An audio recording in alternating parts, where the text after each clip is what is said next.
All right, everybody. Here we are for episode 30.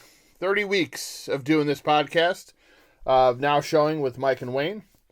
And this week we are going to discuss fight movies. And when I say fight movies, I'm talking boxing and MMA, those type of fight movies. We'll get to kind of kung fu fighting movies later. This is just more that style. So I'm going to start off this week. Yes. Yes, that little nice song and dance there from Wayne. I'm going to start off with the Gavin O'Connor directed 2011 film Warrior, starring Tom Hardy and Joel Edgerton and Academy Award nominee Nick Nolte. It is a movie about two brothers who kind of grew up like in the MMA world. Here, I'll give the plot real quick. U.S. Marine Tommy Reardon visits his father, Paddy Conlon, a recovering alcoholic who has returned to his Catholic faith. Tommy had to run away from Paddy with his dying mother when he was just a boy due to Paddy being an abusive alcoholic and has never forgiven him. Paddy tries to convince him that he has changed, but to no avail. The next day, Tommy enters a gym where in less than a minute, he knocks a professional fighter named Pete Mad Dog Grimes in a fight which is filmed with a cell phone and later uploaded to the internet where it goes viral. Tommy learns about a winner-take-all mixed martial arts tournament called Sparta, in which the winner will receive $5 million. Tommy asks Paddy to help him train for the tournament, but only under the condition that Paddy does not try to reconcile their relationship. So Tommy's older brother, played by Joel Edgerton, is a high school physics teacher and former MMA fighter. So he kind of gets brought into this as well.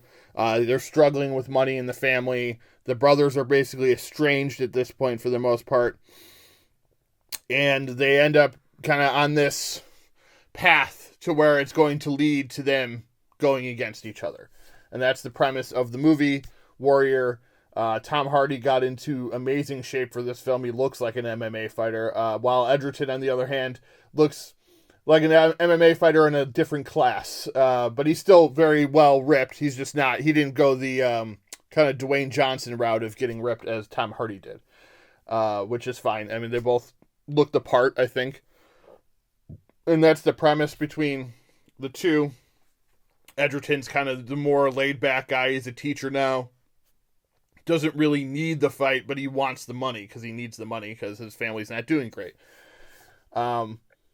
It's this movie, when it came out, it didn't really do well at the box office, but it has its fans, and I am one of them, obviously. That's why I'm talking about it. It did really well, I think, on home video, and it's just a gripping movie from start to finish. Tom Hardy gives a fantastic performance, as he does in basically every movie. Joel Edgerton is also really good. As I said, Academy Award nominee Nick Nolte, he was nominated for this role for Best Supporting Actor for playing their father, which is kind of a rare, when a movie doesn't do very well. It did well critically, but still, it didn't get any other nominations, but it did get one for that. So I thought that was a good thing for this movie and kind of gives it some pedigree. And Nick Nolte is great. And some people may say he's almost kind of playing himself because he himself is a recovering alcoholic. People, I'm sure, remember the photos, the mugshots of Nick Nolte with the crazy hair and looking wasted. But yeah, this movie, it just is always stuck in my mind. I've only seen it probably a couple of times, and I still almost remember every single part of it. So, that's how well it did to kind of just ingrain itself in my brain. And to me, when I think MMA movies, and I'm not even a huge MMA fan, I honestly don't care for the sport that much, just like I don't care for boxing that much, but I love the movies. I love watching boxing and MMA movies, and I think this one, to me, is the cream of the crop of MMA titles. So when I'm thinking of wanting to kind of get back into watching something MMA related, this is a movie that definitely pops into my head. Like I said, the performances are fantastic. The cinematography is great. Gavin O'Connor is a really good director. Kind of underrated. His movies don't really make a lot of money, which is kind of why you don't maybe hear his name as much. But I think a lot of his movies are really good. And this is probably one of his best, in my opinion. Wayne, what are your thoughts on Warrior? Oh, The Warrior is a great film. I was really into watching UFC and basically the UFC. I don't remember the names of all the other competing factions and organizations. UFC 1. Tom Hardy always strikes me as a very practical actor, like very gets into and researching the roles and whatnot. I remember watching behind the scenes on this one. Both Joel Edgerton and Tom Hardy suffered major injuries while filming the fight scenes. Joel Edgerton actually tore the MCL in one of his knees. Damn. And Tom Hardy broke his nose, broke like 4 ribs, and broke a hand during the fight. So both these guys were really, putting it all into the choreography, it seems. And it's just great. It's like, it's nice when you've got actors that are like, when the actors make the performance so believable that you don't question what you're watching. It just kind of flows. And that's like what you get. You get that with every Tom Hardy film, it seems like. You do, yeah. And it's not the first one he suffered injury on either. Right. Crazy son of a bitch. But yeah, great movie. I agree with everything you said. And although like now I'm not, I like you now, I'm not like a big MMA fan. It's kind of lost its luster for me. It's like, yeah. And same with boxing. Like, the boxing movies, love them. But actually sitting down to watch a match, It's not as exciting as it used to be. And, I've just never really, I don't know what it is. I think it's because I think boxing and MMA are perfect for cinema. They really can capture what it's like to be involved in one of these matches. They make it look really cool, very cinematic, lots of slow motion stuff, which really kind of shows you how everything's supposed to look. And it just looks really good. And it really, I can think of numerous boxing movies I love, but like if someone said you want to watch the next boxing match, probably not. I'm good. I'll just watch a movie, because to me that's more exciting. Maybe that's, maybe it's less realistic, I guess, because it is, they do a lot of slow motion stuff and it's very dramatic, which you don't get a lot in boxing stuff. At least what we had growing up. I know now they do like the behind, like Showtime will do the 24/7, which is the behind the scenes of the two boxers getting prepared and that kind of stuff. That may actually be fun. I may actually enjoy watching stuff like that, which I haven't watched those yet. How cool would it have been to have seen one of those with like Muhammad Ali? Mm-hmm. That was yeah. Wow. That would have been insane, yeah, to have something like that, a behind the scenes while they're getting ready to have a huge fight. That would be great. But yeah. And I guess at movies like Ali and, other, biopics about the man and whatnot. But yeah, we're on the same wavelength of thinking, so. Yeah. And, it's funny that I don't really care for boxing, but all 3 of my choices are boxing movies this week. So I'm going to jump in if you don't mind. Go ahead. And I am going to start with the 2005 film Cinderella Man.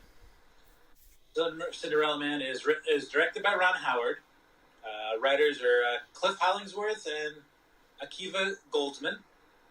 It stars Russell Crowe, Renee Zellweger as your leading cast, Paul Giamatti, Craig Bierko, Bruce McGill.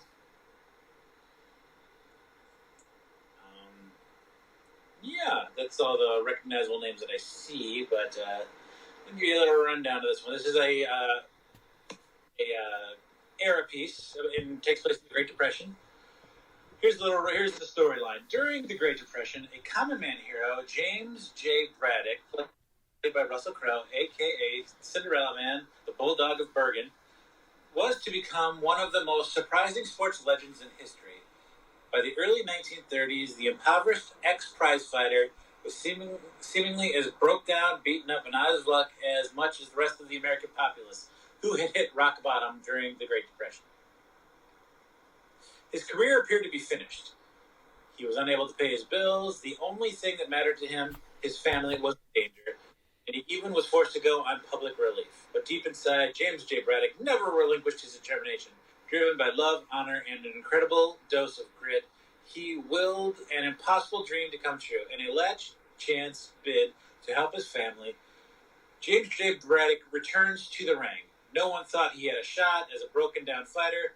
However, fueled by something beyond competition, he kept winning fights, leading to a championship match with the unstoppable Max the Dancing Bear, who was renowned to have killed the last 2 fighters he stepped in the ring with. So, all the drama, all this backstory involved in this boxing movie.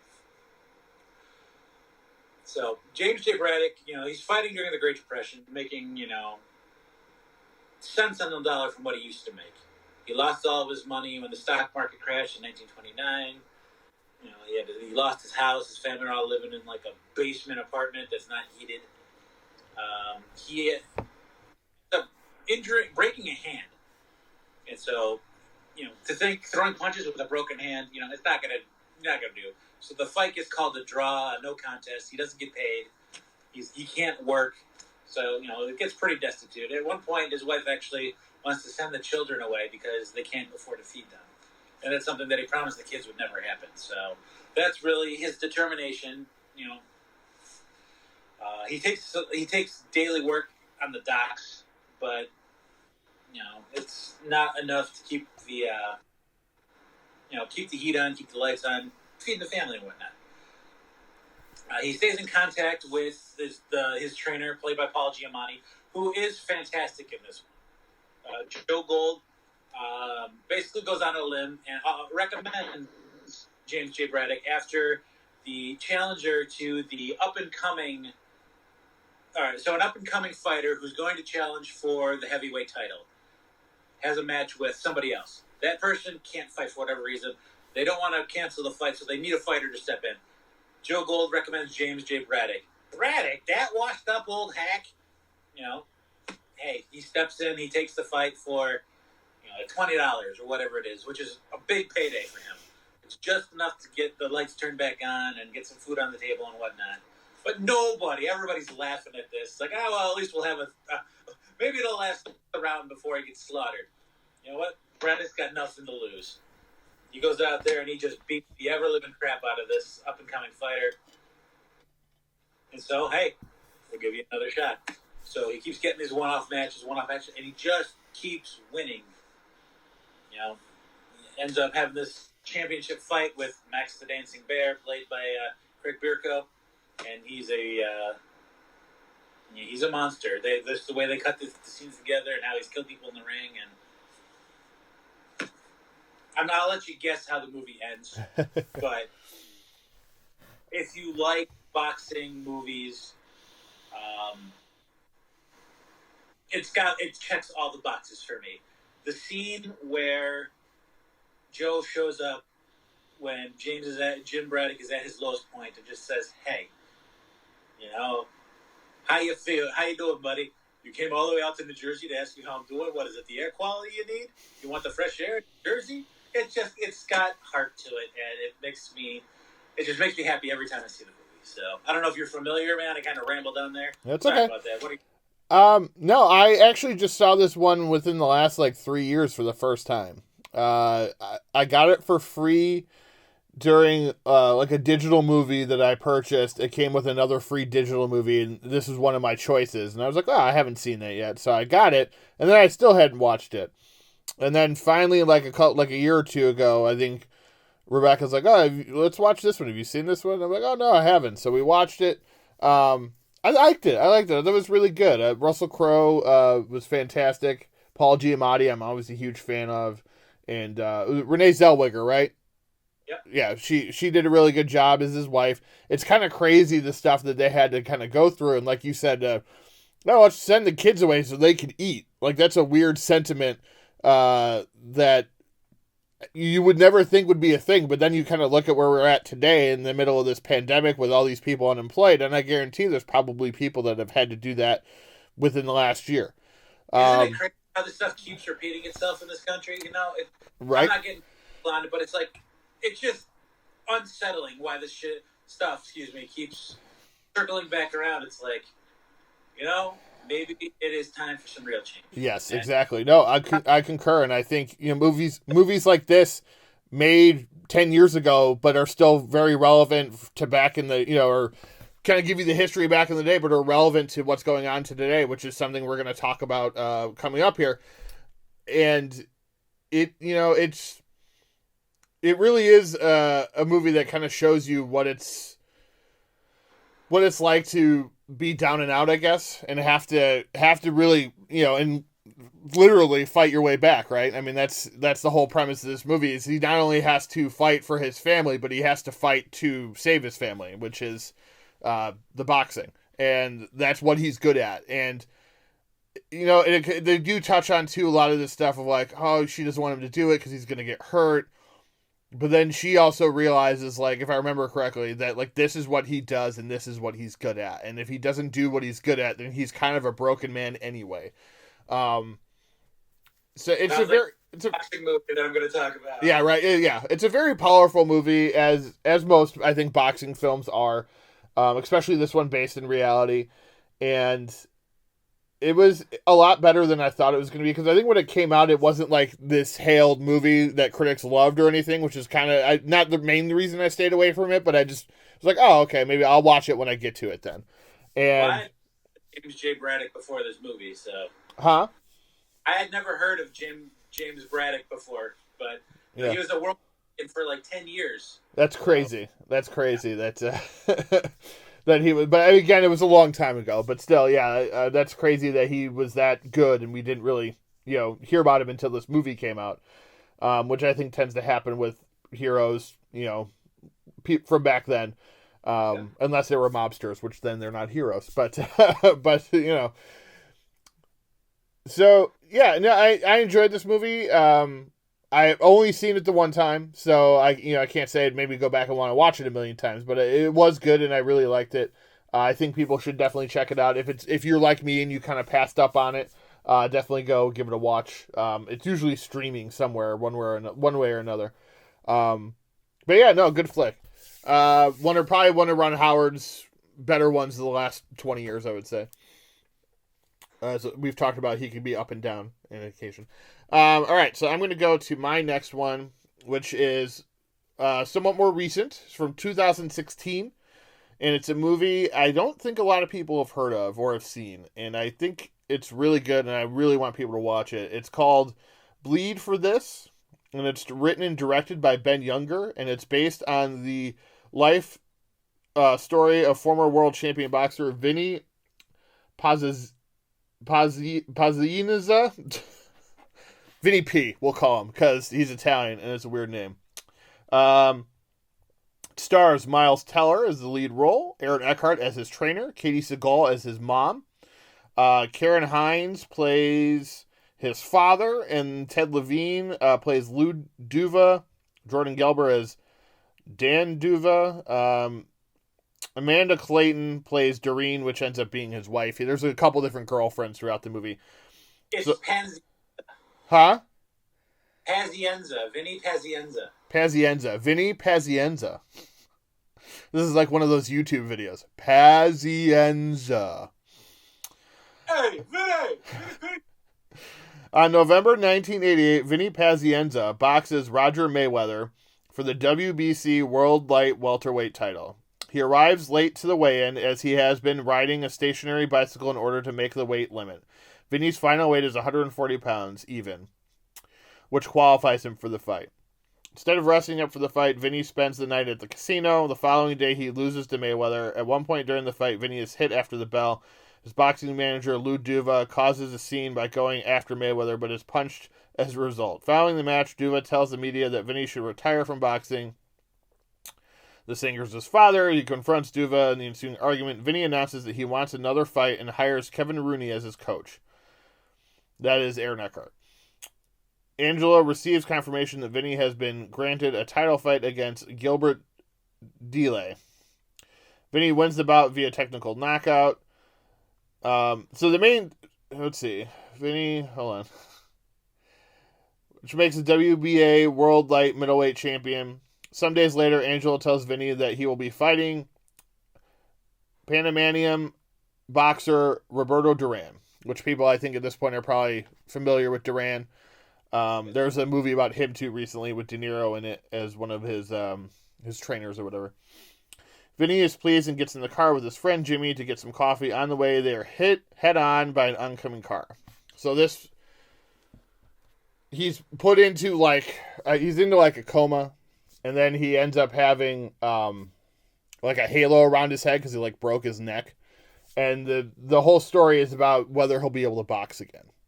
And if you're familiar with these type of stories, it's a true story. He is able to box again, but it's the struggle. It's the struggle of, is it worth it? Is it worth getting back to basically get your head beat in? And to him it is. And that's his goal, is to get back in the ring again.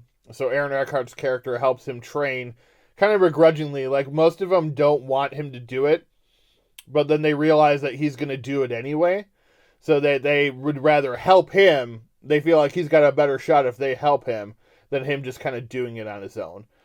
So it's kind of this heroic story of just battling back from being beaten and bruised and destroyed and left like less than, basically. Kind of similar to Cinderella Man or a lot of these other boxing movies. Cinderella Man, it was more financial, and it was just kind of, he was beaten down mentally. In this one, the character is actually taken down physically, and it's about having the mental capacity to kind of get back to where he was and get back in the ring, which is something that we see in sports today with Ryan Shazier and the Steelers. Unfortunately, he never got back out there, but he fought to get back to walking again, and he can now walk again, So there's little things. In real life, it may not always be that they get to do exactly what they were doing before, but there's these little things, like Johnny Knox for the Bears, same thing, got back to at least be able to walk again. In this movie, he does get to fight again, and it's very emotional, and it's just a really good boxing film. Miles Teller is really good. Like I said, it was kind of a smaller movie, so I think it was delayed for a little bit, so it didn't get released right when they were done with it too. But yeah, I mean, I think him and Aaron Eckhart are really good together. The story is very uplifting, even though at times it can be very emotionally draining, because it is, a guy kind of struggling to get back to what he once was. I really enjoyed this flick. I've only seen it the one time, but it's another one that just kind of stuck with me. And I don't know that a lot of people even know about it. And I think that's why people should go seek this one out. It's been on Netflix. It may have even been on Hulu at some point. But definitely go check out Bleed for this. I think you will not be disappointed. Very nice, sir. All right. I am going 10 years ago. 2010's The Fighter, critically acclaimed story based on Mickey Ward, a fledgling boxer who tries to escape the shadow of his more famous but troubled older boxing brother and get his own shot at greatness. Starring Mark Wahlberg, Christian Bale, Amy Adams, Melissa Leo, Mickey O'Keefe, Jack McGee.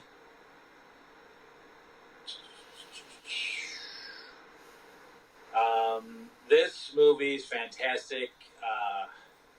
As far as sports fighting movies go, it's one of my favorites. Christian Bale won Best Supporting Actor. Mark Wahlberg was nominated for Best Actor. Amy Adams, I think, was nominated for Best Supporting Actress. This shows the struggle of the professional athlete who, even when you get your shot and you have initial success, having that continued success and building and taking the next step, it's not always a sure thing. Also, it shows just the family structure and dynamic and struggle when family wants to be incorporated into business. Mickey Ward is trained by his older brother who's got a drug problem, managed by his mother who thinks she's a manager but not. Is a psycho. Yeah. They are a South Boston Irish family. There are, about at least 10 kids in the Something family. like there's a bunch of sisters. I remember that, yeah. One of the best scenes in that movie is when all the sisters and the mother go to confront Amy Adams and they all start fighting. Yep. And kicking the crap out of all of them. So, yeah. All right. So that's the basic rundown of this movie. I think this movie is fantastic. Sir, your thoughts? Yeah, I mean, this is a movie I think that when it came out, it was hailed by a lot of people. David O. Russell's the director of it. I'm a huge fan of his. I really love this movie. Since then, I know there have been people that have kind of soured on it maybe a little bit. I don't know really why. I thought it was great.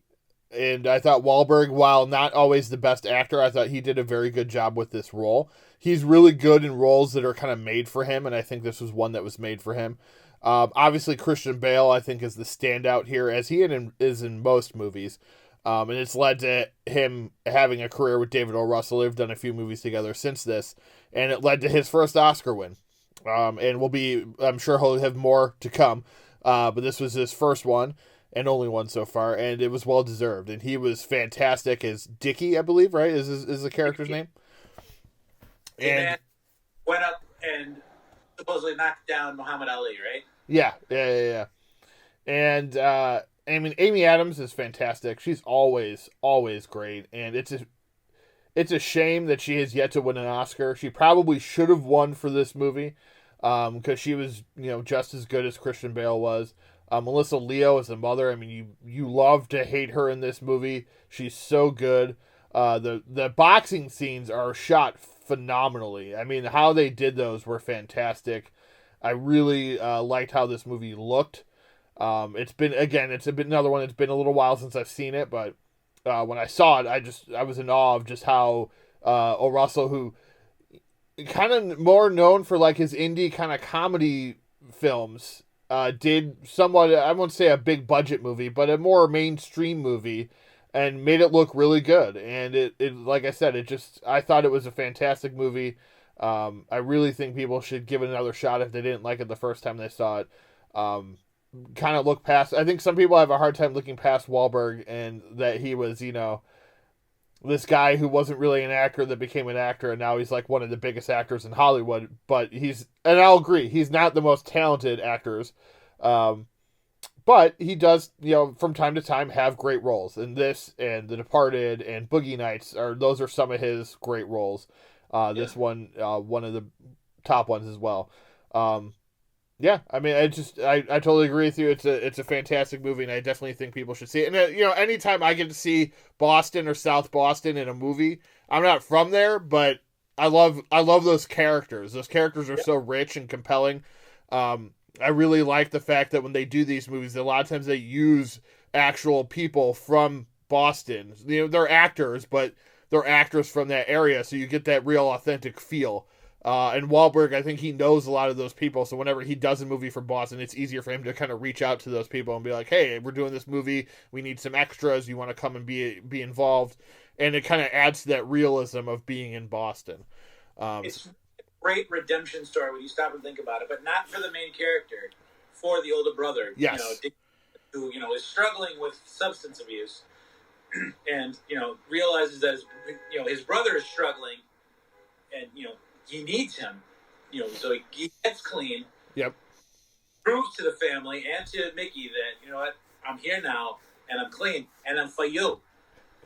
Well, and that's just it. It's a great underdog story in the Wahlberg character sense, but you're right, it's a great redemption story in Dickie's sense, because you have one brother who's just trying to, like, prove himself to the world, and then you have another brother who's kind of just given up on himself. And you're right, it takes family for him to kind of realize, like, he needs to be better. And, it's not always that, obviously, I'm sure addiction isn't always that easy, and it's not easy just to be like, oh, well, I do it for my family, because if it were that easy, everybody would do it. But for this character, and I believe in real life, that's how he actually got clean, was because he realized that his brother needed his help, so he decided that was it. And I'm pretty sure, if I remember reading afterwards, that he stayed clean, I think. I believe that. So yeah, I mean, it's just another one of those emotional boxing movies. It'll pull at your heartstrings, but it'll make you laugh. It'll make you cry. It'll make you excited to watch the boxing sequences. It's just a really good movie overall, and I think people should watch it. So I'll go on to my third one in a minute here, but before that, we're going to do some honorable mentions before we do our last two. And there's some good ones out there. Some new ones I still haven't seen. Creed 2, fantastic movies. The whole Rocky franchise. And we're going to be talking about one of them just coming up soon here. But obviously, most of those could be honorable mentions. Southpaw, a movie I like. I know a lot of people weren't a huge fan of that one. Let's see. Hands I is like Southpaw, yeah, for sure. yeah, I like Southpaw. It was good. A Grudge Match, which we talked about in one of our previous episodes. Um, Real Steel, which I talked about too. Like that's a boxing movie. It's kind of a futuristic boxing movie, but it's a boxing movie. Yeah. Let's see. Oh, Movie, absolutely love it. So honestly, if I was on the fence about picking that one, it's really good. yeah. The Fighter with Channing Tatum isn't terrible. That one's all right. There's one called, I think it's called Chuck. I'm not seeing a $1 Million Baby. It's really good. There's one called Chuck though with Liev Schreiber where he plays Chuck. I forget the last name, but he's like the inspiration. Wepner, right? Yeah, isn't he's like the inspiration for Rocky, right? Yeah. So that was a really good movie, I thought. Obviously, Raging Bull. We didn't mention that one. That's a classic. You brought Dollar Baby. I just gotta. That movie messes with me. Like I am not emotionally good after watching that for about a day. $1 Million Baby is one that it's definitely an emotional roller coaster. Obviously, we could talk about Fight Club too. That's another one. It's a fight movie. It's more underground fighting, but it's a fight movie. Far and away, one of my favorites I was thinking about talking about, but it's not really a boxing movie. It's surrounded by boxing. Is Snake Eyes with Nicolas Cage. I love that movie. It takes place at a boxing tournament or a boxing ring, but it's more of a thriller. That's why I didn't bring it up because it's not a boxing movie per se. It's just surrounded by boxing. But so my next one is going to be a movie that I haven't seen in a little while, but when I saw it, I loved it, and it's Ali, starring Will Smith as Muhammad Ali, directed by Michael Mann, written by Michael Mann, Eric Roth, and Stephen J. Revel and Christopher Wilkinson. Starring Jamie Foxx, John Voight, Mario Van Peebles, Ron Silver, Jeffrey Wright, Michael T. Williamson, all next to, obviously, the lead character, Ali, Muhammad Ali, played by Will Smith. Also Cassius Clay, Cassius X. Jamie Foxx plays Drew Bundini Brown. John Voight plays Haro Cosell. Mario Van Peebles is Malcolm X. Ron Silver is Angelo Dundee, who is his trainer. Jeffrey Wright is Howard Bingham. Michael T. Williamson is Don King. James Toney is Joe Frazier. Jada Pinkett Smith plays Sanjay Roy, which is one of his love interests in the movie. I don't believe it's his final love interest, but it's one of his love interests in the movie. This movie tells the story starts at the beginning, and then it goes to, I believe, the Foreman fight, I think is how it wraps itself up. And, the Foreman fight. So it shows basically how Muhammad Ali became Muhammad Ali. And he starts out, obviously, as Cassius Clay, and it goes through his life of meeting Malcolm X, converting to Islam, and just being all that we know him to be. He to himself, he was the greatest fighter to ever live. So that's kind of how he lived his life, right? He was very charismatic in the ring and out of the ring, from what we see in this movie and what we've seen in other movies. And we'll talk about him. Not obviously, it will be obvious when we get to it, but we'll talk about him coming up. Very. Yes. And this role, for Will Smith, it shot him to not stardom because he was already big and famous at this point, but to more serious roles. And this was kind of the start of it. Even though he had done some previously, this one kind of put him on the map. And so when people were starting to think of like Oscar-worthy type movies, they're like, oh, well, maybe we should reach out to Will Smith, which was great. It was great to have another name next to Tom Hanks and some of the other, normal people that you see at the Oscars every year. And it's a great movie from start to finish, in my opinion. It's one of Michael Mann's better films. He's a great director, obviously. I really dug this movie when I saw it. The story is gripping. It's fun to see these fights kind of played out, especially because I wasn't alive to see them when they happened in real life. So it's nice to kind of see the whole recreation of these fights. Ron Silver, the late Ron Silver, playing his trainer, was fantastic. Jamie Foxx is great in this movie.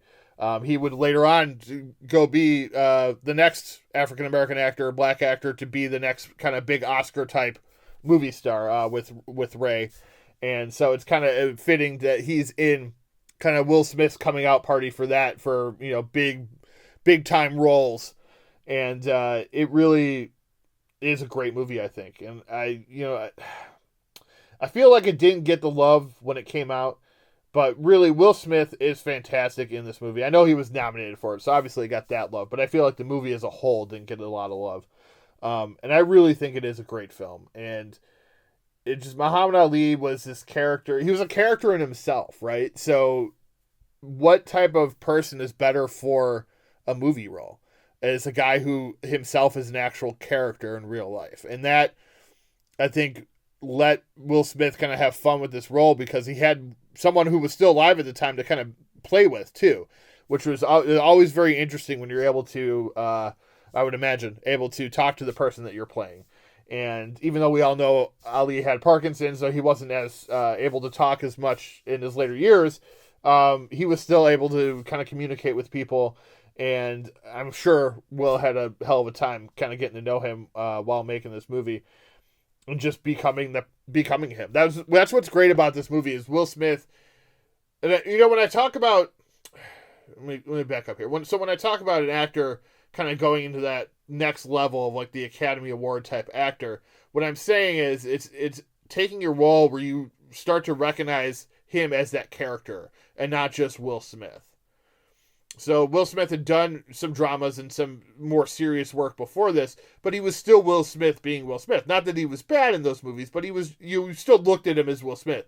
This was the first time I remember looking at it and be like, wow, that's not Will Smith. I'm watching Muhammad Ali. And I thought to see Will Smith give that type of performance was really awesome. And it really it made me enjoy the movie even more. And I just was kind of in awe of how he played that character and how it looked like he looked like him too. And normally and he didn't have to go through a lot of makeup and stuff. They clean shaven, gave him the flat top hair, which is was the kind of the style back in the day. And he looked like Muhammad Ali. He sounded like Muhammad Ali, and he fought like Muhammad Ali. I thought he had everything down perfectly, and it really was kind of a disappointment that he didn't win the Oscar for that role, because I thought he deserved it. And yeah, it was kind of the start to the second part of his career, I would say. And it's 20 years ago. It's crazy that it's been 20 years since this movie came out. Yeah. The speech delivery about how much he sounded like all the old movie clips. Just a phenomenal job preparing and prepping and researching. Yeah, he did a great job. I am closing out my selection with 1976's Rocky, starring Sylvester Stallone, Talia Shire, Burt Young, directed by John G. Avildsen, written by Sylvester Stallone. If you got to be living under a rock or just not a big movie person, if you don't know about Rocky, it has spawned 6 movies and 2 spin-off movies. The Creed movies are in direct correlation with the Rocky Balboa universe. I'm going with the first one that started it off, 1976. Rocky Balboa is a struggling boxer trying to make the big time, working as a debt collector for pittance, next to nothing. When heavyweight champ Apollo Creed visits Philadelphia, his managers want to set up an exhibition match between Creed and a struggling boxer, touting the fight as a chance for a nobody to become a somebody. The match is supposed to be easily won by Creed, but someone forgets to tell Rocky this, who sees this as his one and only shot at the big time, culminating in one of the greatest training montages of all time. The song "Gotta Fly Now," I don't know what the actual name of it is, but you hear the first couple notes, you know what you're listening to.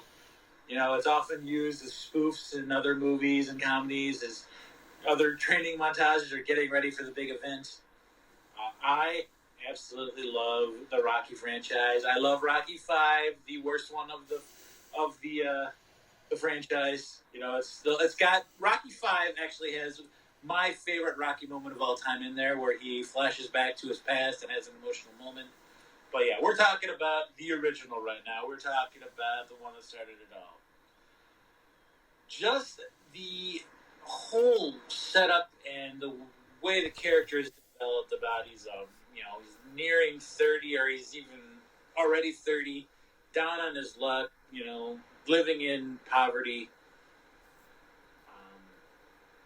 just struggling, a struggle existence really. He's working as as an enforcer for somebody who looks like he's involved in organized crime, basically. Yes, the local mob. But you can just tell that he's a good character. He's a good guy at heart. Because one of the guys that he's supposed to be collecting from doesn't have his money. He's supposed to, break his thumb so he can't work. He doesn't do that. He's like, hey, just have the money. Don't, just a good guy about things. He's infatuated with a girl that works at the pet shop. She is by no means a beauty, but Adrian is somebody that Rocky just feels infatuated by, and it's very nice to see just the way that relationship develops and how she's a very sheltered, very timid person that really wants Rocky to just leave her alone and not talk to her, and he's slowly able to work his way into her heart, and all the while trying to prove himself to everybody else. The character of Paulie. Paulie is his boxer. He owns Paulie's gym. Paulie is a guy that he's a no-nonsense, gruff individual. He's a boxer with a storied history, and he doesn't think much of Rocky. Spider Rico, he's a bum. You say everybody that fight is a bum. Well, ain't they? Just the interactions, and gosh, I love the fact that this, redemption story, this proving yourself story ends, and he doesn't win the fight at the end of the movie. Yeah. But he still proves that he's worthy of it and that he has value, to himself and to everybody else and anybody who was inspired by him. And of course, he, inspires the city of Philadelphia and, who knows everybody else. So much so that Apollo Creed, leading into subsequent movies, is having problems because he feels that he should have beaten this nobody. Yeah. And that's basically right what the storyline of the second one is. So, all right, I'm rambling on about how much movie, fanboying it, but sir, Rocky, let's talk. Yeah, Rocky, I mean, it's, the epitome of boxing movies, right? It's when you think of legendary boxing films, you think of Sylvester Stallone and Rocky, and it's a character that's, not unlike the character from Cinderella Man, where he's kind of down on his luck, doesn't have a lot of money, kind of fighting to survive, and no one's giving him a shot, right? So then he gets his chance, and he doesn't let it go. And that, that's the thing, is like, no matter win or lose, he's going to do his best. And the final fight between him and Creed is fantastic. It's like blow for blow. And that's the thing. I think that's the thing, too, with boxing in real life and why I prefer the movies over real life. Because the type of boxing you see in Rocky, you really don't see in real boxing matches, at least nowadays. Maybe you did back in the day, but nowadays you don't. It's a lot of dancing around, not hitting anybody, and then landing your big shot. Where in the Rocky movies, especially the first one, it's, they're exchanging blow for blow back and forth. They're both on edge. They're both going to fall over. And it just, goes to the final bell. And it's such a uplifting movie. Like you said, even the fact that he loses doesn't take away how uplifting the movie is. And I think people forget that he loses in the first one a lot, because the second one is basically essentially the same movie, but he wins. So the first one, I think people kind of get the ending confused, maybe. Maybe that's why they forget that he loses in that one. But it's such a classic film. And what else can you say about it? It's a classic movie, great performances. Stallone was fantastic. This is the role that he wrote, obviously, so he kind of wrote it for himself. And it just showed kind of the level of skill that he has of both being able to act and write and then later on direct in movies. When I think, like, if you just watched Stallone in the 80s and 90s and didn't realize he was a writer and a director, you would think he's probably an idiot. But he's just because of the characters he plays, you know. But knowing that he kind of came from this movie, basically this was his first big movie. He had done a couple beforehand. He got an Oscar nomination right out the gate for writing, and it started his career. It made him the it guy in Hollywood for action movies, essentially, for the next 20 years. Because this won for Best Picture, Best Director, and Best Editing. Yes. I always thought that he won an Oscar for this. He did not. He was not picked for Best Actor. Did not win. But yeah, everybody. Best Actress, Best Supporting Actor, Burgess Meredith, Best Supporting Actor, Burt Young. When you know your movie is quality, when you've got multiple actors up for the same award. Exactly. And it was, obviously people loved it back then. People love it today. It's a movie that is still talked about, especially when you talk about fight movies, when you talk about Sylvester Stallone. Rocky is the movie that comes up. The franchise overall is beloved. As Wayne said, you know, everyone hates the fifth movie, but even as Rocky fans, you find something out of it that you'll enjoy. I'm just excited. I'm happy he hated it. He hated it because that's what led us to get Rocky Balboa. Was still arguably one of the best movies in this franchise, in my opinion. Obviously, not for the fighting aspect of it, but for the heart. Yes, agreed. What after your career is over, and you know, dealing with the effects of your career. You know, the speech Rocky Balboa is the speeches that he delivers. Yes. The speech he delivers to Adrian. And if you haven't seen this movie, I'm just going to leave it ambiguous. I'm not going to talk about either speech because, you know, there's some stuff involved, and I want people to see this movie even though it's 14 years old now. You know. The Rocky Balboa, yeah, it's 14, yeah. Yeah, it's a good movie, but this one, like I said, Rocky is a classic. You can never beat Rocky. And my grandfather loved this movie. My father loves this movie. I love this movie, and even Dawson loves this movie. So yeah, it's like 4 generations right there. So. and my wife and I, we love these movies. We watch them, you know, go through kind of a process. If they show up on Netflix or Hulu, we'll put them on. Just, you know, as they're in the background or whatever. I own them as well too, but it's easier when they're streaming, obviously. But no, it's a great movie. Lots of great fight movies we talked about today. So if you want to watch any of those, just, you know, Google stream and then the name of the movie, and you will find out if they're streaming anywhere or if you could just rent them. We will be moving on to our next. Wayne, we'll do this together. You ready? 1, 2, 3. Review of the week. Whatever. If it worked, it worked. If it didn't, who cares?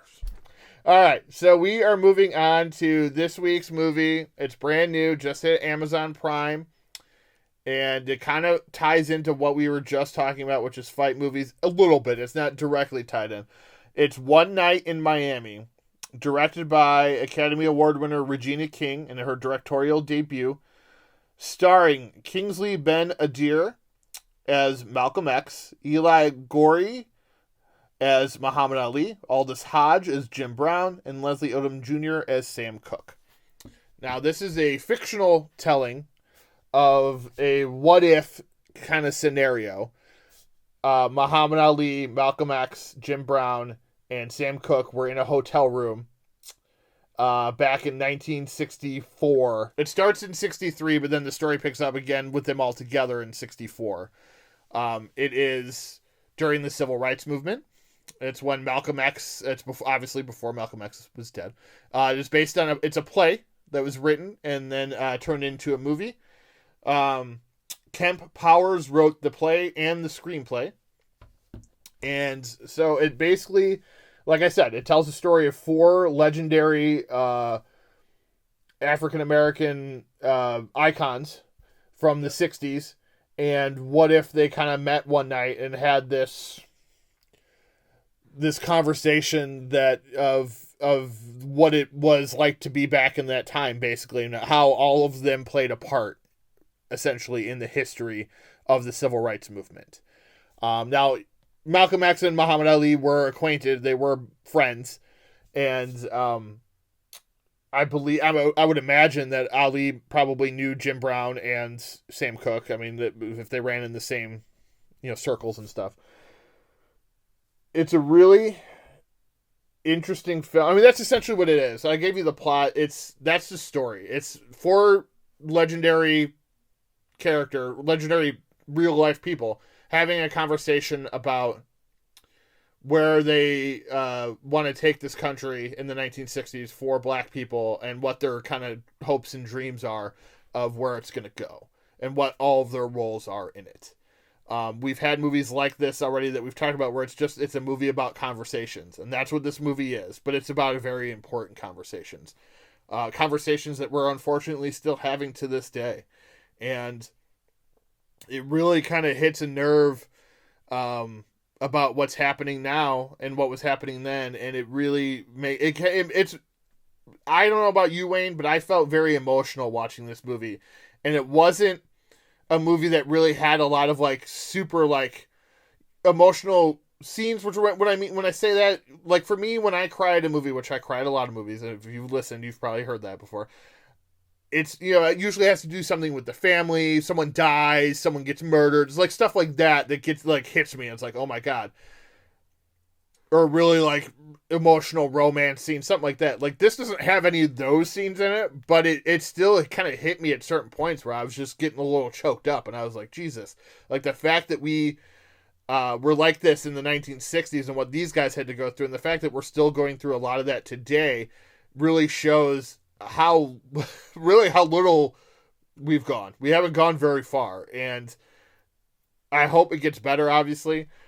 But this is another movie, and we've talked about it before, another movie made about the 1960s that's very relevant to what's happening today in our society. And I'm pretty sure that's why Regina King and her team decided to make this movie, because it really speaks to what people are struggling with today. And the performances I thought were great. The gentleman that played Muhammad Ali, it reminded me a lot of Will Smith. I thought he did a really good job.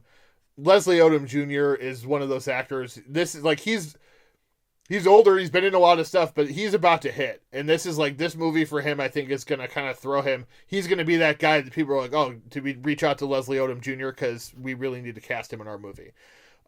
Wayne, he will be in the Many Saints of Newark coming out, the Sopranos prequel. He's in that as well.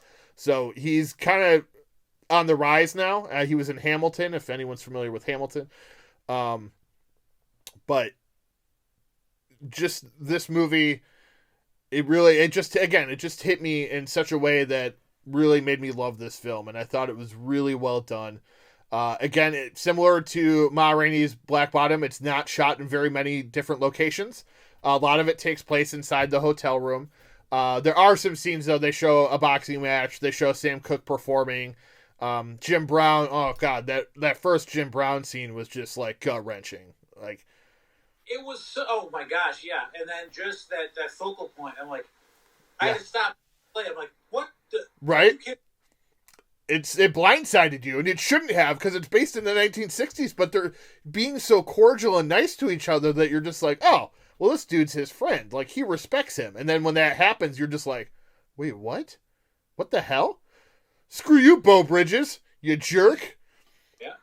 I do got to throw some Soprano love out there. Michael Imperioli is one of Cassius Clay's trainers. Yes. So, he plays Angelo. Yeah, he plays the role that Ron Silver played in the movie, yeah. No, it was I knew that we were going to talk about that, because I know when we had when we were talking about hackers or whatever that you brought on the Angelina Jolie episode, you had to bring up what's her name. So I was like, oh, we'll be talking about Imperioli. I thought that was cool. It's just what I do. Sorry. Yeah, no, that's fine. Also, I think it's Larry Gilliam Jr., the actor from The Waterboy and The Wire. He played his other trainer. He was really good too. Just like I said, great performances. The lead performances, I mean, all four of them I thought were really good. Kingsley Ben-Adir, he's a British actor. I looked up his stuff. I'd seen him in a couple things. He did really good. Eli Gorey as Muhammad Ali, I thought was really good. Aldous Hodges, Jim Brown, I thought was great. Aldous Hodges is another actor. He's kind of been around for some time. He was in the Straight Outta Compton movie. He played MC Ren. He was good in that too, and I thought he was really good in this. It was nice to see a movie where he got to be one of the main leads, where like Straight Outta Compton, he's kind of a secondary character, and in this one, he is one of the leads, and he was really good as Jim Brown. Here's the big thing that I took away from this. This movie made me curious about history. I ended up looking up information last night about Malcolm X and about Jim Brown and about the Nation of Islam, just to educate myself, because I'd never really stopped to consider those what they stood for and what they meant for, and obviously the transitions that it has gone through after what happened with Malcolm X, and because this movie takes place 1 year before his assassination, which is crazy. And I liked that they touched on that a little bit. I would have liked to have seen a little bit more, but I applaud it because it made me go and do the research myself. It made me go an extra step and invest something into this. This movie made me feel like I learned something. I invested. I was entertained and I was educated. Yes, and it made me for sure look more into Sam Cooke, because he was probably the one out of the three that I knew the least about. I knew he was a singer because I love his music. Yeah. And it's crazy, like just that, I think that same year was when he was murdered. He was gunned down in the late 1964, which is when this movie takes place, I think like early 64. So it's kind of crazy just that him and Malcolm X were both murdered not too long after this movie takes place. And like I said, this movie is a fictional telling of what if these guys met one night in Miami. But these guys were alive back then, and they were, living life back in the 1960s. So these things, while this didn't necessarily happen, it's not out of the realm of possibility that a night like this could have happened between these four gentlemen. It's just, it's such a good story and just a really good movie. The performances are really what keep you watching in this movie. Again, because it's not, it's entertainment, but it's not entertainment in the way of like blowing shit up, or like we talked about other boxing movies that are really cool with the box. There's a little bit of boxing in this movie. It's not, I wouldn't call it a boxing movie necessarily. I did really like the scene where Malcolm X and Sam Cooke were kind of going at it, and then the following scene where Ali and Malcolm X were kind of going at it. I really like those scenes a lot. A lot of heart, a lot of emotion in those scenes, and then the quiet scene with Sam Cooke and Jim Brown after those outbursts, where they're kind of talking about, where Sam's talking about he had an idea for a song that would be for the people of the time, for the '60s, that would kind of hopefully bring people together, because that's one of the big discussions in this movie is Malcolm is upset with Sam that he's a huge voice and like a huge singer that everyone wants to see perform, but he's not making songs for his people. He's making songs for everybody. And he wants him to make songs for people that look like him. And it's a big struggle in this movie for them to kind of both come to somewhat of an understanding. But it's just done really well. And Regina King did such a good job in her first movie. There's a lot of talk of possibly her of this movie and her being nominated for Oscars and stuff coming up on the next month or two when they start announcing those, and it would be well deserved. I think. I don't know whether they'll win or not. I don't know, but I think it'll be well deserved, and I think this movie should be seen. If you have Amazon Prime, definitely go check it out. Is my recommendation. It's really well worth your time, and it's just under 2 hours long, so it's not super long or anything.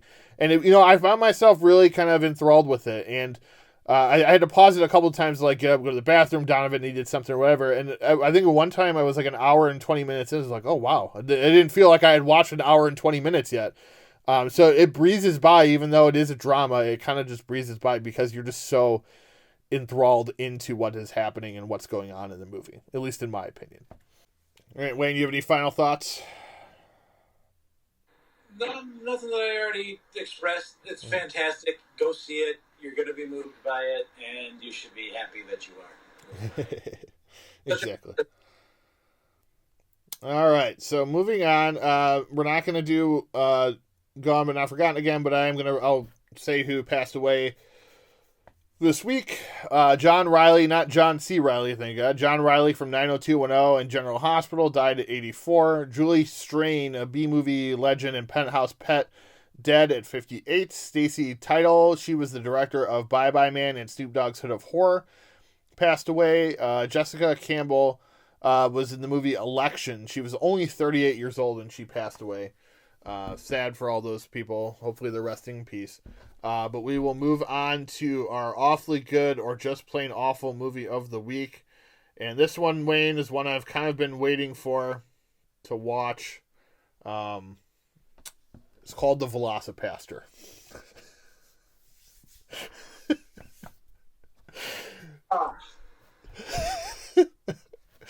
Velocipaster. So this movie... This was something amazing.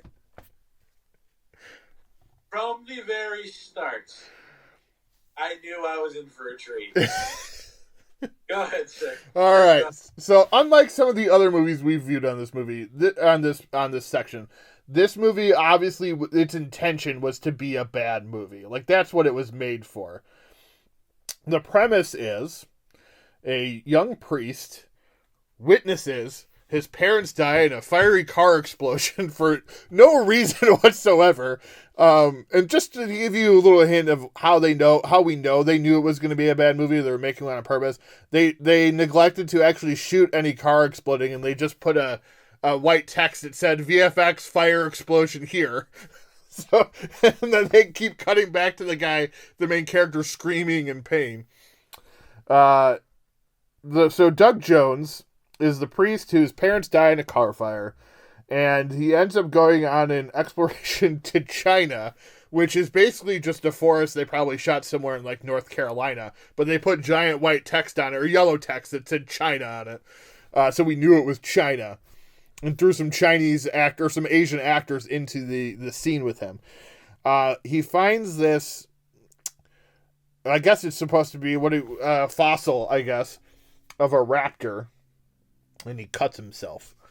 And then he wakes up from a dream. But in that dream, he had eaten some people. It's a movie about a pastor who becomes a raptor. And kind of like a werewolf. It's like a curse.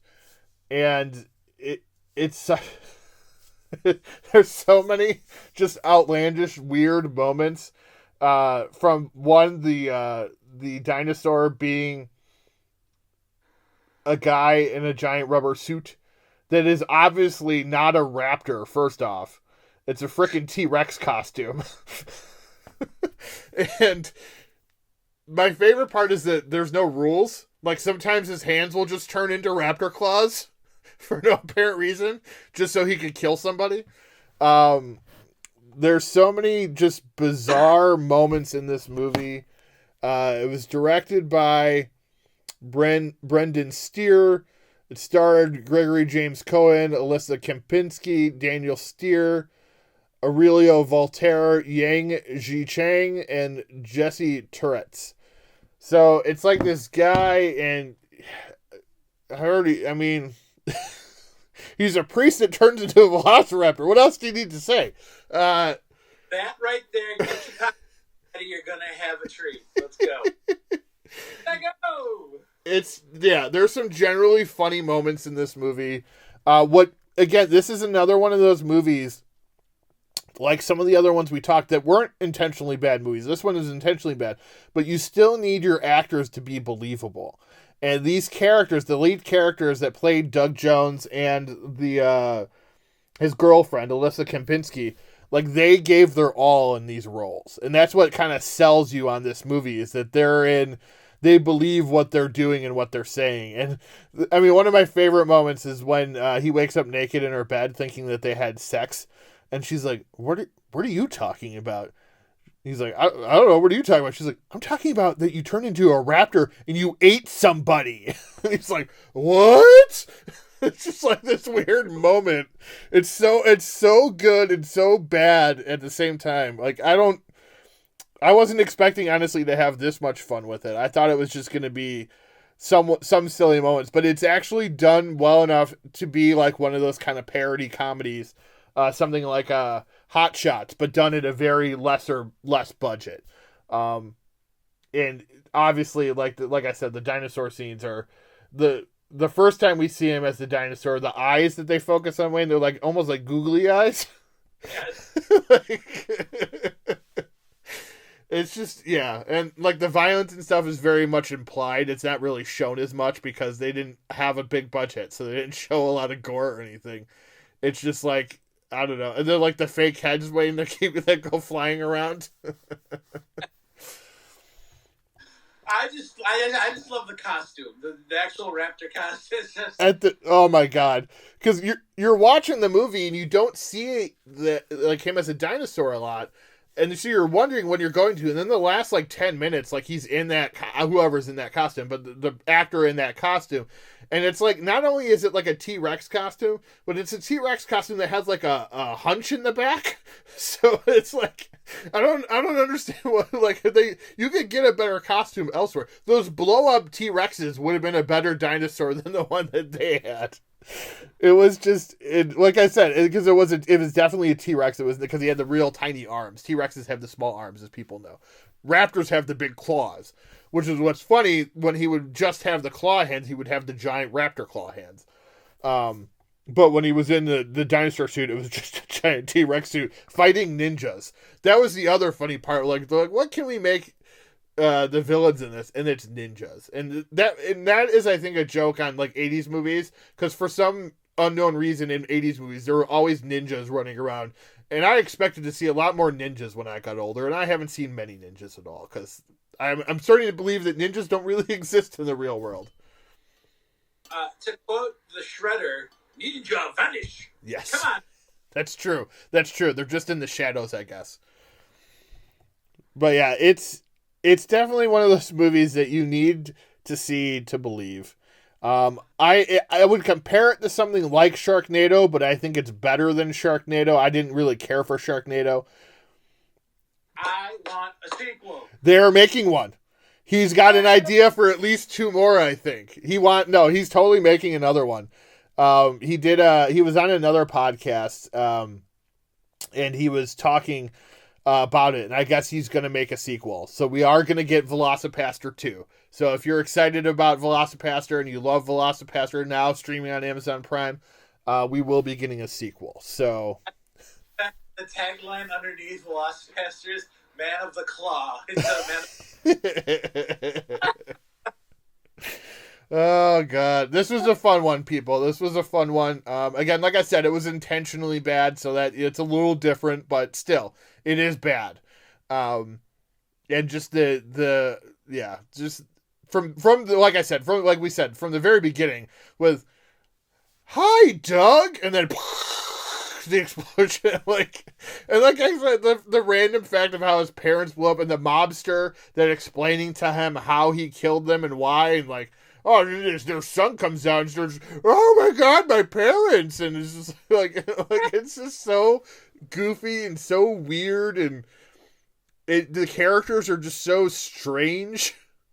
It's just a weird movie, but you have to see it in order to enjoy it, I guess, like most things. That was a weird saying that I just said there because it didn't make any sense. Anyway, you should watch Velocipaster because it will make you laugh and cry, maybe, at the same time. So that was that. It's on Amazon Prime. And all right, so for this week, I've got some movies and stuff to talk about. I've gotten Wayne, I finally have entered into season 7 of Sons of Anarchy, the final season, and how about that ending, season 6 ending though, man? Even knowing that it's coming, because this is my second time watching the show, knowing that it's coming, I was still like in anticipation for it, and I couldn't really breathe when it started happening. I remember it being longer too, but it really doesn't take that long for what happens. And if people are wondering what we're talking about, there's a scene between Gemma and Tara in season 6, the finale, which is just insane. And Juice is involved, as well as Eli the sheriff. It's just a crazy season. We lose quite a few people on this season, actually. Yeah. The show, we've talked about this show before, and Wayne just rewatched it, which is what inspired me to rewatch it. It's just such a great show. It's one of those shows I don't get the people that don't like it. Like, that's fine, I guess, if you don't, but don't shit on the rest of us that love this show, because it's honestly one of my favorite TV shows that I've watched. I love the characters, Jax and Opie, Chibs and Tig. Just you just care about these characters so much. And that's what it is. I think that's what it is for me, is I care about these characters so much, and I want them to do well. And it's like, and at this point, watching it the second time around, I already know what's going to happen. So kind of bracing for those moments, too, has been somewhat fun again, to kind of have those emotions again about some of these characters. 5 episode 3 destroyed me. Oh, God. The fact, that's the other thing, too. Normally that kind of stuff is only for, like, finales or season breaks. The fact that they did that 3 episodes into a season, like, already shows you that you know what you're in for. Like, this show is just getting crazier and crazier. I still say that the season 3 finale is still my favorite. But season 6 finale is definitely the best one, if that makes sense. No, I gotcha. No, it is, and that was a hard one to like wait for, because I caught up. I think I caught up to it when season 4 was on TV. So by season 6, by that finale, I was already caught up. So I had to wait, just like everybody else, wait a year to get that next episode, which was just going to be insane. And I'm in the middle of it right now. Just that moment too when Jax walks in the door, and it's just so crazy and just emotional. it's so nuts. And season 7 is good. I can't wait to finish it again. But yeah, so I've been watching that. I did watch a couple movies this week though. Before you go into that, man, you gotta really follow up and go straight into Mayans. I think I'm going to, yeah. Mayans is really, really good. I got through both seasons in like a week. Yeah. I just had the time, but I couldn't stop because I was riding my son's high, and yeah. Well, I watched season. Not my son doesn't get high. Sons of Anarchy, yes.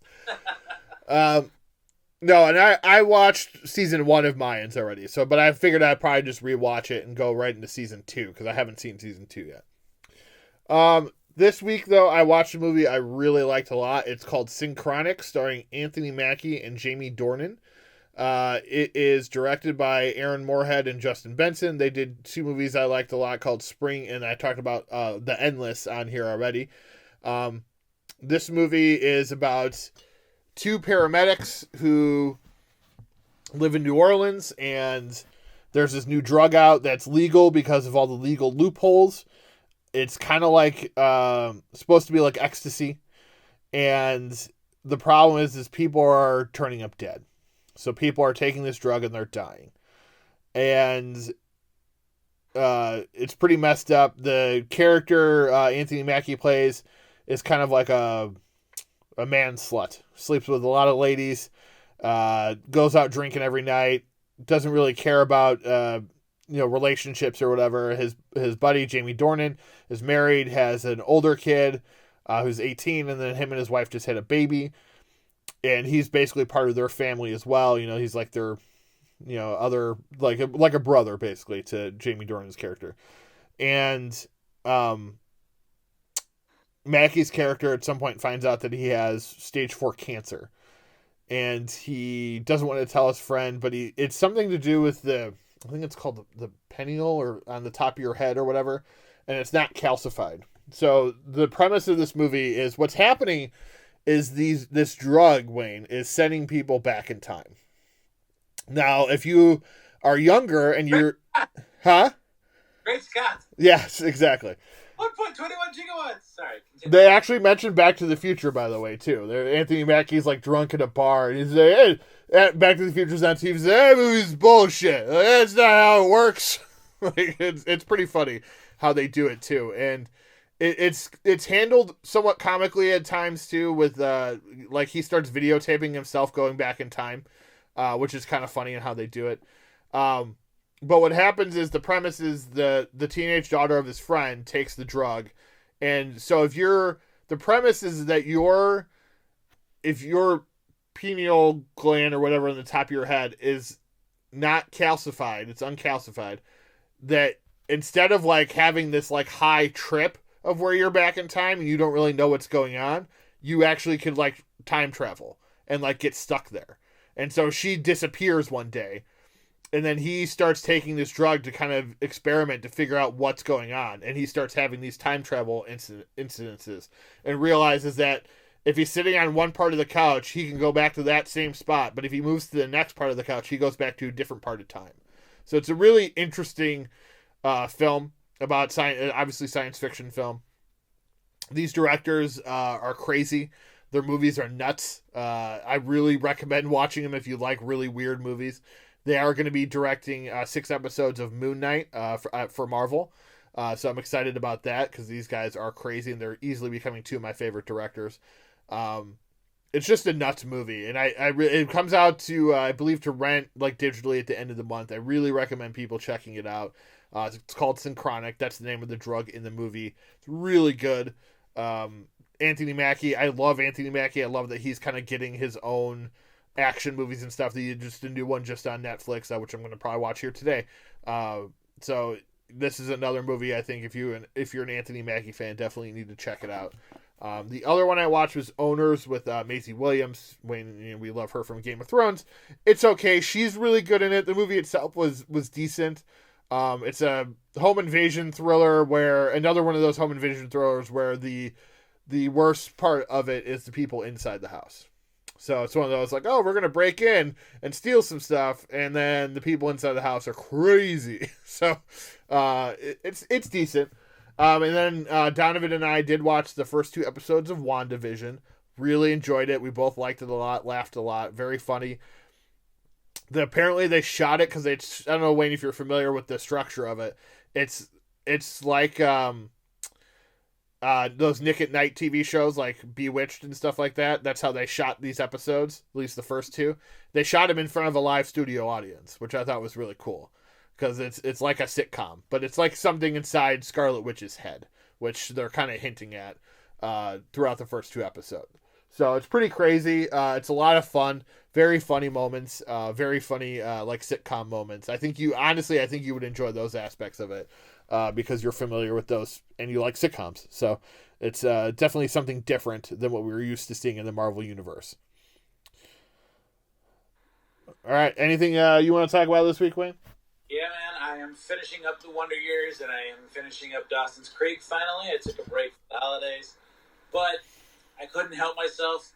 I had to start rewatching Dexter.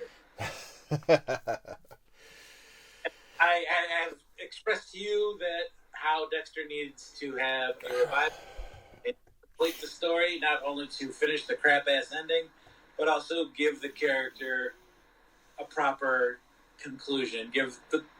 Because for me, Dexter very much modeled The Sopranos in the ending, where it's just kind of like, and no, don't leave it up for me to decide. Finish your story. It's one of those things where they didn't want to piss people off, so they kind of went with you decide ending. They didn't realize that pisses people off even more sometimes. And Dexter's one of these shows where it'll have incredible seasons and it'll have garbage seasons. Some people say, I mean, I'm good for like most of them. Yeah. There's some twists and turns toward the end that I'm just like, come on, folks, really? Yeah, a lot of people did not like the Deb falling in love with her brother moment. Yeah. I know they're not related, but icky. Yeah, well, that's what people said too, and it plays into the whole like stepdaughter thing that's popular these days. If you know what I'm talking about, I don't think I need to say it. I think you know what I'm talking about. Yeah, if you need to visit the hub. Exactly. But I am like the first season is just amazing. I think 1 through 4 are fantastic. I think seasons 1 through 4 are amazing.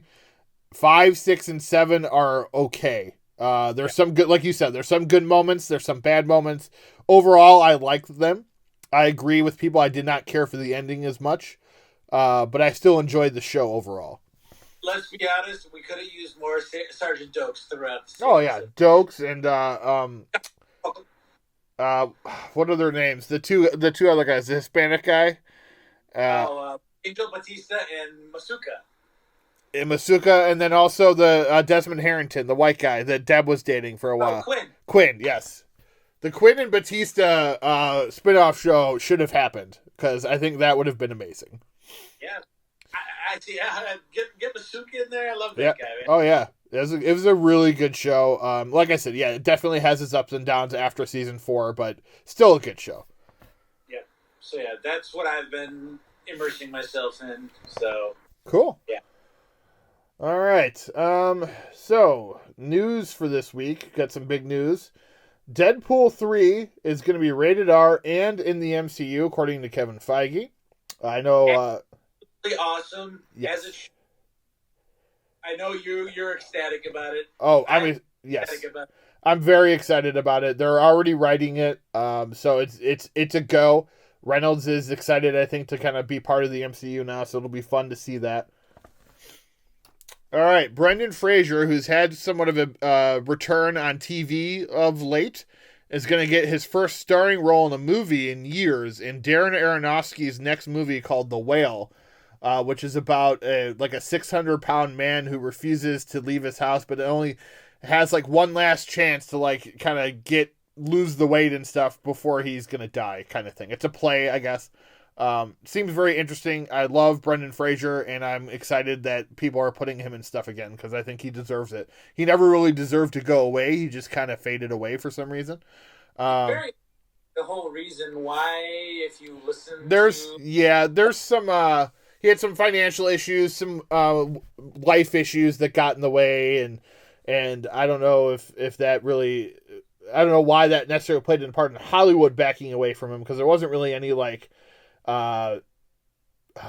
malicious things on his part necessarily. Well, supposedly, this is all speculation. I don't know if it's true. Speculation, not speculation. That's not a word. But supposedly, he had an incident with a big-time Hollywood to-do along the lines of the Weinstein-type scenario. Wow. I don't know if it's true or anything like that. Okay. I shouldn't even bring it up. I don't know what happened and why he went away, but I love Brendan Fraser as well.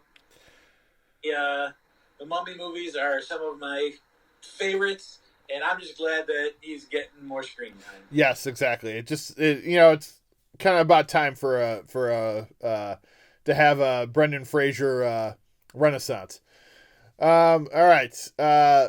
In weird casting news, Lily James and Sebastian Stan will be playing Pamela Anderson and Tommy Lee in a miniseries. Many people are wondering why they're even making that to begin with. I love Sebastian Stan. I don't want to hear anything else until he's cast as Luke Skywalker again. That would be.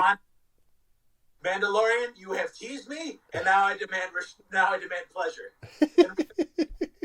Give me Luke Skywalker. He already works for Disney, so it would be easy to cast, I would imagine. Netflix will release at least one movie a week for every week of 2021. Got at least another year of now showing. Exactly. It guarantees us some movies to review. There's a new trailer out. I recommend everybody watching it. It's about 3 minutes long it shows first footage of Red Notice with The Rock, Ryan Reynolds, and Gal Gadot. First footage of Army of the Dead, which is Zack Snyder's new zombie movie with Batista. And then first footage of the new movie. I forget the name of it, but it's directed by Adam McKay, starring Jennifer Lawrence and Leonardo DiCaprio. It has the one scene of them at the very end of it. And I'm very excited for that movie because it's got a huge flipping cast. Nicole Kidman and Javier Bardem are in talks to play Lucy and Desi Arnaz in the Lucille Ball and Desi Arnaz movie. Rumor, Kristen Ritter might be returning as Jessica Jones in She-Hulk, which would make sense because she's also very strong. We just talked about Leslie Odom Jr. being in Many Saints of Newark. That movie has been pushed back to September for a better chance at the Oscars for next year, for award season. However, Time you need. Huh? That's fine. They can take all the time they need. I want it to be great. Yes.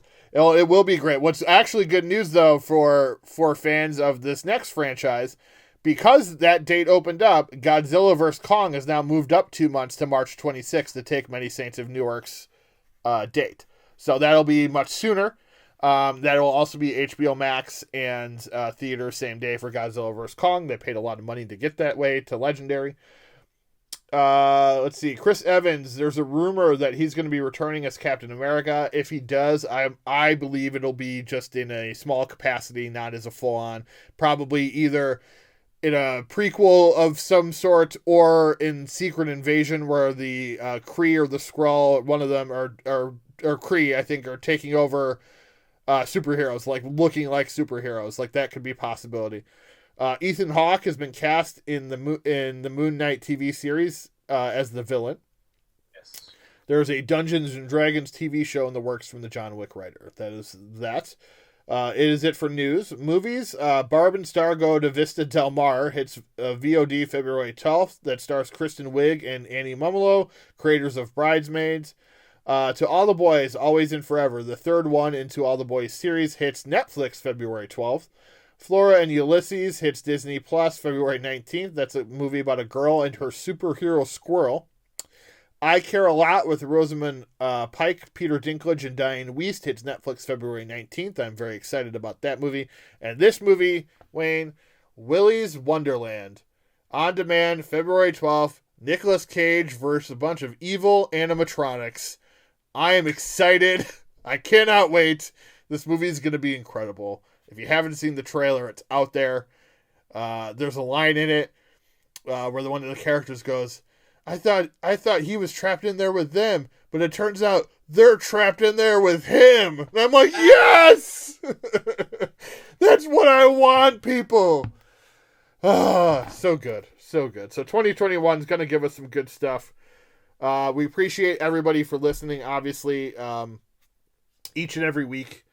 We have fun doing these shows.